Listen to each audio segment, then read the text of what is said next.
अस्सलामुअलैकुम एवरीवन, मेरा नाम किरण भट्ट है और आप मुझे लाहौर बुक क्लब के यूट्यूब चैनल पे देख रहे हैं। ये चैनल मेरी और अदनान मोइस की एक छोटी सी एफ़र्ट है आप लोगों को किताबों के और नज़दीक करने की। आप लोग सोच रहे होंगे कि आज मेरे साथ फ्रेम में एक और मेहमान कौन है, तो मैं आपका इनका आपको जो है वो इंट्रोडक्शन करवा देती हूँ। हर नेम इज़ रूमी और ये मेरी पेट कैट है और हमने कोशिश की रिक्रिएट करने की जिस किताब का आज हम लोग रिव्यू कर रहे हैं उसके टाइटल कवर को जो है वो दोबारा से बनाने की। तो उस टाइटल कवर को भी मैं आपको दिखाऊंगी। इनको इंट्रोडक्शन करवाने का एक और मकसद ये था कि ये यहीं पे घूम फिर रही होंगी हमारे रिव्यू के दौरान। तो इनकी ये जो कॉलर है इसकी आवाज़ आती है माइक में, तो क्यूरियोसिटी ना हो कि ये आवाज़ अजीब सी कहाँ से आ रही है कमरे में से। तो अगर आपको आवाज़ सुनाई दे तो that will be this amazing and beautiful माशाल्लाह क्रिएशन। और शी इज़ वेरी लविंग, इनको किताबें पढ़ना बहुत पसंद है। इनकी फ़ेवरेट हॉबी जो है वो किताबों के टाइटल कवर पे स्क्रैचेस डालना है। जैसे भी आप देख सकते हैं कि वो उसको स्क्रैच करने की कोशिश कर रही हैं, पर हम उनको जाने देते हैं, अभी यहीं पे घूमेंगी। और ये पेपर बॉल से बड़े मज़े से खेलती हैं। तो she loves books and books के कवर्स। तो जो बुक हम लोग रिव्यू करने जा रहे हैं उसका नाम है are you enjoying by Meera Sethi. सबसे पहले तो हम लोग जब किताब लेने जाते हैं या किताब के बारे में सुनते हैं तो हमें उसका जो टाइटल कवर होता है, टाइटल पेज होता है, वो बहुत ज़्यादा अट्रैक्ट करता है।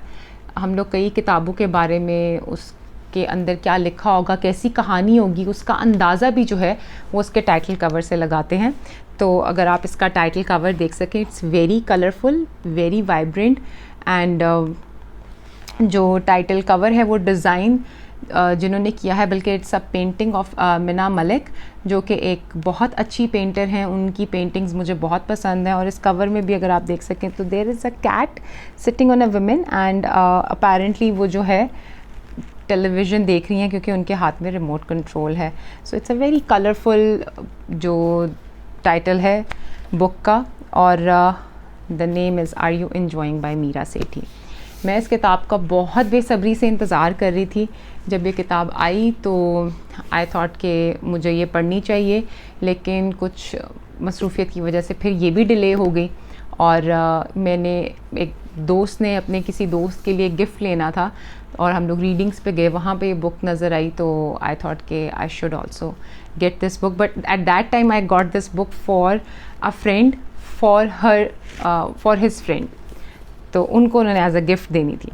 So starting the book review, आप लोगों ने जो लास्ट वीक है वो अदनान का बुक रिव्यू देखा जो कि जॉर्ज ऑरवेल की बुक थी 1984, उसके बारे में था। दैट वाज रियली इंटरेस्टिंग कि किस तरह से कंट्रीज़ जो हैं एक दूसरे के साथ कंस्पिरेसी थेरीज़ में जाती हैं और जंग लड़ना क्यों ज़रूरी है, बॉर्डर को सेफ़ रखना क्यों ज़रूरी है, और क्या क्या चीज़ें, क्या क्या अजम्पशंस जो है वो मुल्कों के बारे में, उनकी सिक्योरिटी के बारे में की जाती हैं। तो वो बहुत इंटरेस्टिंग था, बहुत इंटरेस्टिंग रिव्यू भी था। आई होप आपको अच्छा लगा होगा और आप वो किताब ज़रूर पढ़ेंगे।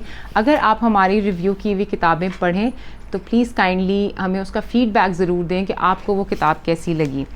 ये जो किताब है मीरा ने लिखी है और इसमें मीरा का थोड़ा सा इंट्रोडक्शन भी है। That Meera Sethi is an actor and a writer.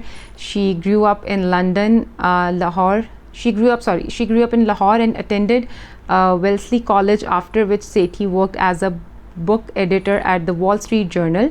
She has written op-ed pieces for the New York Times, Wall Street Journal and The Guardian. Sethi regularly appears in mainstream media, Pakistani drama series on television. She lives in Lahore, Karachi and San Francisco. So ये जो सब चीज़ें हैं इस पे मीरा का थोड़ा सा इंट्रोडक्शन है कि मीरा वैसे तो हम लोग इनके अभी कुछ अरसा पहले इनका एक टॉक शो बहुत ज़्यादा मशहूर हुआ था जिसमें इन्होंने डिफरेंट सेलिब्रिटीज़ के साथ काफ़ी अच्छी जो है गपशप की थी। Meera is daughter of mister Najam Sethi and Jugnu Mohsin Sahiba. Najam Sethi is a very senior journalist and Jugnu Mohsin being member of provincial assembly Punjab, she is a very very senior politician as well. और मीरा शुरू से ही बहुत ज़्यादा लिटरेचर के नज़दीक रही हैं। किताबें पढ़ना, लिखना और ओपिड्स लिखना बहुत ज़्यादा इनकी एक्टिविटीज़ में शामिल रहा है। Then she was also featured in Ali Sethi's one video as a model. उन्होंने अपने भाई की एक वीडियो में काम भी किया है। जहाँ तक लिखने की बात रही तो मैंने जब ये किताब ली तो आई वाज लाइक कि कुछ स्पाइसी होगा इसमें। I don't know why, but मैंने मीरा की उस पर्सनालिटी के साथ क्यों इस चीज़ को एट्रीब्यूट किया हुआ था कि whenever she is going to write a book it will be very spicy, very juicy kind of material, जो कि हम लोग आम लोग जो है वो नहीं लिख सकते या नहीं पढ़ सकते। और ऐसा ही कुछ हुआ। जब मैंने किताब पढ़ना शुरू की तो I was like okay, slow pace है, पता चलेगा आगे जाके स्टोरी कहाँ से कहाँ निकलती है। लेकिन इसमें 1 2 3 4 5 6 7 चैप्टर हैं, जिनमें से 2 चैप्टर जो हैं वो को रिलेट करते हैं। तीसरा को रिलेट करता है कि नहीं वो I have no idea, but उसमें एक दूसरे चैप्टर का एक छोटा सा पार्ट है जो कि आई थिंक सो कि शायद वो उसी बारे में बात कर रही थी। ये हमें मीरा से वैसे पूछना पड़ेगा, but the first chapter is about the name is mini Apple and it's about a diplomat and a journalist. अच्छा, अब ये ऐसे है कि छोटी छोटी शॉर्ट स्टोरीज़ हैं जिसमें you can see some different characters, you can see some different angles of the society, some different topics जो कि हम लोग आम हमारी सोसाइटी जो है वो बात करना नहीं पसंद करती। मैं आपको सारी स्टोरीज़ के बारे में तो नहीं बता सकती, बट मैं आपको इतना ज़रूर बताऊंगी कि हर स्टोरी जो है वो अपने अंदर एक इतनी स्ट्रॉन्ग कैरेक्टर्स जो है वो लिए बैठी है कि आपको वो बहुत ज़्यादा फैसिनेट करेगी पढ़ने के लिए। So the very first story about a diplomat and a journalist having an affair in Islamabad. वो वहाँ पे एज अ डिप्लोमैट आई होती हैं, जर्नलिस्ट होते हैं, उनसे मिलते हैं। खैर वो स्टोरी कैसे आगे अनफोल्ड होती है वो आपको पढ़ना पड़ेगा, लेकिन I could relate to that story at one point, जहाँ पे जो जर्नलिस्ट हैं बहुत सीनियर हैं, लेकिन उनकी अदम जो तवज्जो है उसकी वजह से जो चैनल के मालिक हैं वो एक प्रोड्यूसर के हाथ उनको मैसेज भिजवाते हैं कि आप जो है कल से शो की जो टाइमिंग है आपकी वो बदल दी गई है और आपको मेन प्राइम टाइम से हटा के 3 बजे का टाइम दे दिया गया है, जिसमें वो कुछ नहीं कह पाते। तो एज अ जर्नलिस्ट मैंने ये चीज़ें बहुत ज़्यादा जगहों पे देखी है, जहाँ पे अक्सर तो ऐसा होता है कि गेट से कह दिया जाता है कि आप अंदर नहीं आ सकते। So the profession journalism is quite thankless, but इसका अपना चार्म है, वो हम फिर कभी किसी और दिन बात करेंगे, वरना वो बात लंबी से लंबी होती जाएगी। The second is breezy blessings, जिसमें एक एक्ट्रेस हैं स्ट्रगलिंग, उनकी स्टोरी दिखाई गई है कि वो किस तरह से वो अपने असूलों पे किसी किस्म का कॉम्प्रोमाइज़ नहीं करती। और the third one is a life of its own part 1, and then इसी थर्ड चैप्टर का एक और पार्ट है, that's part 2, a life of its own. It is about women empowerment in terms of एक सास और बहू के नज़दीक आजकल के मॉडर्न ज़माने में किस तरह से वुमेन एम्पावरमेंट जो है वो की जा सकती है या किस तरह से होती है, हाउ पीपल टेक इट। तो दूसरी जो फोर्थ चैप्टर है, a man for his time, it's about student Ittehad organization. एक लड़के की कहानी है कि वो किस तरह से जो है एक ऑर्गेनाइजेशन के साथ लिंक्ड होता है और फिर अपने जो बहन के होने वाले हस्बैंड हैं उनको किसी गैर अखलाकी हरकतों में देखता है और फिर क्या होता है। दैट्स वेरी आई मीन इस चीज़ की बहुत ज़्यादा ज़रूरत है एड्रेस करने की कि किस तरह से लोगों के ख़िलाफ़ कोई चीज़ इस्तेमाल हो सकती है, कोई ऐसी चीज़ सेव कर ली जाए या कोई ऐसी चीज़ अपने पास रख ली जाए जिस पे आप दूसरे लोगों को ब्लैकमेल कर सकें। The next chapter is called Tomboy. It's a story about 2 people. One, एक लड़का है एक लड़की है जो दोनों ही अपनी सेक्सुअलिटी जो है वो छुपाए हुए हैं पूरे ज़माने से, और वो किस तरह से सर्वाइव करते हैं, अपनी ज़िंदगी गुजारते हैं, एक दूसरे के साथ रहते हैं, एक दूसरे का साथ देते हैं और मुश्किल वक्त में भी साथ रहते हैं। It's about Karachi. Then again part 2, a life of its own, जो कि पहले एक वुमेन एम्पावरमेंट की ही चीज़ कंटिन्यू हो रही है। The last chapter is named are you enjoying, and I will tell you कि आई वॉज़ रियली इन्जॉइंग। मैंने ये किताब मेरा ख्याल है 2 दिन में ख़त्म कर ली थी, और मैं इतना इस किताब में घुसी हुई थी कि मुझे समझ नहीं आ रहा था कि मैं क्या करूं। क्योंकि पता है ऐसा होता है कि जब आप किसी इंटरनेशनल राइटर को पढ़ रहे होते हैं तो उसने जिस तरह की सिचुएशंस बताई होती हैं, मतलब फ़लाँ स्ट्रीट पे फ़लाँ कैफ़े होगा, वहाँ पे कॉफ़ी मिल रही होगी, एट्सेट्रा एट्सेट्रा। लेकिन जब आपके किसी लोकल राइटर ने आपके इर्द गिर्द वाली चीज़ें एक्सप्लेन की होती हैं इन टर्म्स ऑफ, जैसे इसमें एक चैप्टर में है कि कंटोनमेंट को, डिफेंस और कंटोनमेंट के दरमियान एक ब्रिज है, उस पर गाड़ी चलती हुई जा रही है, तो आप रिलेट कर पाते हैं।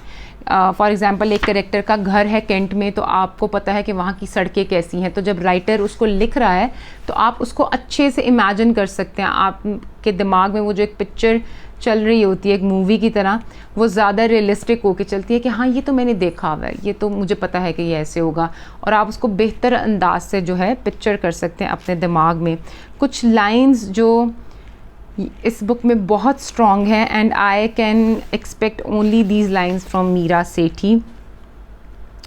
आई वुड से कि वो बहुत बहुत कमाल लाइंस हैं, and I will just try to get those paper unfolded. I guess it was paper number 115. yes, okay, this is about tomboy. chapter में एक लाइन लिखी हुई है जहाँ पे एक डिज़ाइनर का एक छोटा सा रोल है, और उसमें वो कहती हैं कि this country has gone nuts, I feel so bad for him. Some Islamic students organization mounted the campaign against him, but I don't get those people who think Pakistan's problem begin and end with Zia. It's like, no, sweetie, the nation state is a problem, majoritarian rule is a problem, organized religion is a problem. मेरी pronunciation अगर कहीं पे ख़राब हो तो I'm so sorry for that. A country whose only identity is not being the neighboring country is a problem. The invisibility of women is a huge problem in Pakistan. This is a designer explaining something to the other character, and these lines were really really strong. जब मैंने ये पढ़ी तो मुझे था कि ये बहुत एक strong कैरेक्टर लिखा है मीरा ने, और ये लाइंस बहुत पावरफुल हैं। इसके अलावा जब वो एक डिज़ाइनर अपना इंट्रोडक्शन करवा रही होती हैं तो वो बताती हैं कि I train to be a fashion designer, realised midway that I did not want to decorate women for the pleasure of man. She fidgets with her dust gold bangle, I hope that doesn't offend you, I know you are a designer. तो ये एक और designer को कह रही होती है कि मैंने डिज़ाइनिंग जो है वो इसलिए नहीं कंटिन्यू की कि मैं नहीं चाहती थी कि मैं औरतों को मर्दों के लिए जो है वो डेकोरेट करूं, तो मतलब फॉर द रनवे जैसे वो चल रही होती हैं। इसके अलावा जो लास्ट चैप्टर है are you enjoying, it's about a very serious topic जो हम लोग एड्रेस नहीं करते हैं, और वो है एक्स्ट्रा मैरिटल अफेयर्स। जो मेजॉरिटी ऑफ पीपल अपने से, हम देखते हैं इर्द गिर्द देखते हैं कि अपने से कम उम्र लड़कियों को जो मेल होते हैं वो ये बता रहे होते हैं कि मैं अपनी शादी में खुश नहीं हूँ, I am not happy in my marriage and my wife is very bad, वो मेरा ख्याल नहीं रखती, etcetera etcetera etcetera, just to be with that girl. और उस लड़की अगर वो स्ट्रॉन्ग है और उसको समझ आ रही होती है कि मेरे साथ क्या हो रहा है, और वो कई जगहों पे उसको ख़त्म करना चाहती है रिलेशनशिप को, और वो नहीं कर पाती दूसरे इंसान के प्रेशर में आके, तो जब वो ख़त्म करता है तो फिर उस लड़की को समझ आती है कि उसको तभी ख़त्म कर देना चाहिए था जब वो स्ट्रॉन्ग थी। उसको अपने आप को इतना कमज़ोर नहीं करना चाहिए था कि जहाँ पे कोई और इंसान उसकी इस कमज़ोरी का फ़ायदा उठाए। तो ये टॉपिक मुझे बहुत बहुत जिसे कि इस पे बात करने की ज़रूरत है। And Meera, hats off to you that you have written beautiful stories, you have written spicy stories, जो कि आज के टाइम की बहुत ज़्यादा जो है वो ज़रूरत है इन चीज़ों पे बात करने की, इन सब टॉपिक्स पे, women empowerment, extra marital affairs, two people hiding their own sexualities from the society. वो एक दूसरे, वो बाकी सबको नहीं खुल के बता सकते कि वो क्या है और क्या नहीं, लेकिन हाँ अगर आपको कोई सपोर्टिव पार्टनर मिल गया है जो आपको समझता है तो ये आपके लिए बहुत, मैं कहती हूँ कि दिस इज़ अ ब्लेसिंग। ये जो लास्ट चैप्टर था इसमें जिस तरह से सोनी का कैरेक्टर लिखा गया है या जिस तरह से दूसरे लड़के का जो आशर है उसका कैरेक्टर लिखा गया है, I think I have seen so many people in being in these kind of toxic relationship के जिस पे आजकल हम लोग बात नहीं करते, लेकिन अंदर ही अंदर हर बंदा इसको एक्सपीरियंस कर रहा है। आप अपने इर्द गिर्द देखते हैं, लोगों को देखते हैं, कॉलीग्स को देखते हैं, दोस्तों को देखते हैं कि यार ये इस तरह के टॉक्सिक रिलेशनशिप में फंस गया है या फंस गई है जिसमें से वो नहीं निकल पा रही है। तो all in all this is a great book. एक और चीज़ जो मैं आपको बताना चाहूँगी वो ये है कि हम लोग किताबों की प्राइस भी आपको बताएंगे। अब जैसे ये जो किताब है ये है 2195 रुपये की, 2195 रुपीज़। और इसको अगर मेरे जैसा इंसान है तो वो मैक्सिमम अगर एक दिन की छुट्टी है तो मैं इसको सारा पढ़ लूँगी, बिकॉज़ ये स्टोरीज़ हैं, ज़्यादा जल्दी पढ़ी जाती हैं। और मेरे जैसा इंसान थोड़ा ज़्यादा जल्दी वैसे मजाक के अलावा पढ़ लेता है, बाकी लोग ज़रा आहिस्ता आहिस्ता से पढ़ते हैं और फिर उसको टाइम लेते हैं किताब को ज़रा पढ़ने में। इसके 187 पेजेस हैं।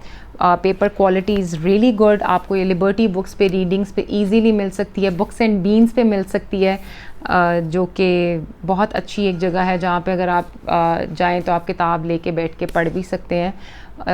ये जो किताब है are you enjoying, this is very relatable to the current generation. अगर ये बात की जाए कि ये पुराने वक्तों में लिखी गई थी तो ऐसा नहीं है। Meera is a very very fine writer. थोड़ा सा मुझे ये है कि किसी शुरू के कुछ चैप्टर्स में बहुत इजी लैंग्वेज के दरमियान कुछ ऐसे मुश्किल लफ्ज़ आए वोकैबलरी के कि मुझे डिक्शनरी खोलनी पड़ी कि आखिर इसका क्या मतलब है, और मैं उनको अंडरलाइन कर रही थी। तो वहाँ मुझे लगा कि एकदम से मतलब बहुत आसान सिचुएशन में, बहुत आम सी लैंग्वेज में जो हर इंसान को समझ आ सकती है, एकदम से एक मुश्किल सा लफ्ज़ आता था और वहाँ पे आई वाज लाइक ओके इसका क्या मतलब है, ये मैं पहली दफ़ा ये लफ्ज़ पढ़ रही हूँ। तो वोकैबलरी भी इम्प्रूव हो जाती है आपकी ऐसी किताबें पढ़ने से, जिसमें थोड़े से वर्ड्स जो हैं up to the mark new time के हिसाब से जो है वो इस्तेमाल किए जाएँ। सो आप लोग ये किताब ज़रूर पढ़ें और फिर हमें अपना फ़ीडबैक दें। One message for you all of you that please गाड़ी चलाते वक्त अपनी सीट बेल्ट ज़रूर बांधें। सिर्फ 10 सेकंड लगते हैं आपकी सीट बेल्ट बांधने में, और आपकी ज़िंदगी जो है वो बहुत ज़्यादा कीमती है आपके घर वालों के लिए, आपके जो फैमिली मेम्बर्स हैं उनके लिए, आपके इर्द गिर्द के जो दोस्त हैं, रिश्तेदार हैं, उन सब के लिए आपकी ज़िंदगी बहुत इंपॉर्टेंट है। सो काइंडली 10 सेकंड जो है अपनी सिक्योरिटी को दिया करें और सीट बेल्ट लगाया करें, ताकि आप लोग अमन, ईमान और हिफाजत से अपने घरों को वापस जा सकें। Thank you so much for watching this review. Please अपना फीडबैक ज़रूर दीजिएगा एंड प्लीज़ टेल अस के which book you want us to review next. Thank you so much. Take care.